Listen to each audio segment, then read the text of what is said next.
Հալաբյան 25 շենքը 65 տարվա պատմություն ունի, այս ինչպես նաև Հալաբյան 21 էստոնական 3 ու 5 շենքերի բնակիչները գրեթե ամեն օր ականատես էին լինում կոյուղու խցանումներին, իսկ դա նշանակում է, որ գրեթե ամեն օր բնակիչները ահազանգել են ընկերության 1.85 թեժ գծին։ Փդած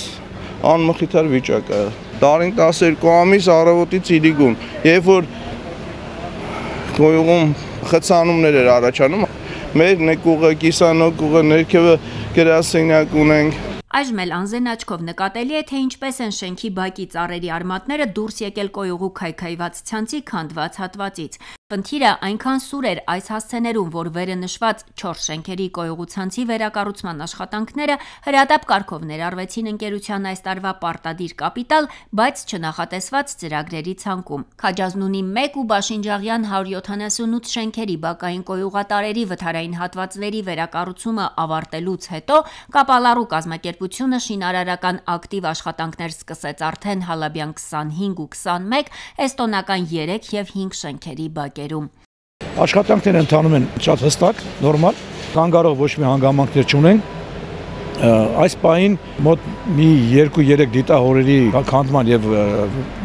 կառուցման աշխատանքներ են ընթանում։ Ընդհանուր առմամբ այս ծրագիրը 3 ենթածրագրերով նախատեսված է մոտ 63.9 միլիոն դրամ, որից 47.1 միլիոն մասնաբաժինը կոնկրետ այս ծրագրին է նախատեսված, իսկ Քաջազնունին մոտ 5.6 միլիոն, իսկ Բաշինջաղյան 178-ը, որը մոտավորապես 100 մետր բակային ցանց էր,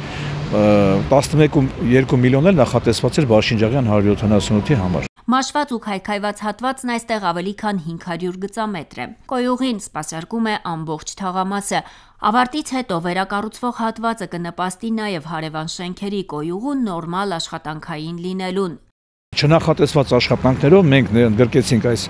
նախագծային աշխատանքները, իրականացվեցին, ուսումնասիրություններ արվեց եւ հստակ մենք մասնատեցինք, հասկացանք, որ հատվածն է անհրաժեշտ հրատապ վերանորոգելու։ Թեպետ շինաշխատանքների ավարտը 2026 թվականի փետրվարին է, բայց Վիոլիա թիմում վստահ են, ժամկետից շատ ավելի շուտ ու որակով կավարտեն աշխատանքները, որից հետո կդադարեն այս հասցեներից հնչող բողոքները։ Մնում է բնակիչներն էլ ըստ նշանակության օգտագործեն կոյուղին, բացառելով այնտեղ կենցաղային աղբի կուտակումը։ Դրանից հետո միայն ընկերության աշխատանքները կտան իրենց արդյունքները։ Հասմիկ Դիլանյան, Սամվել Գալստյան, Ռադիոլուր։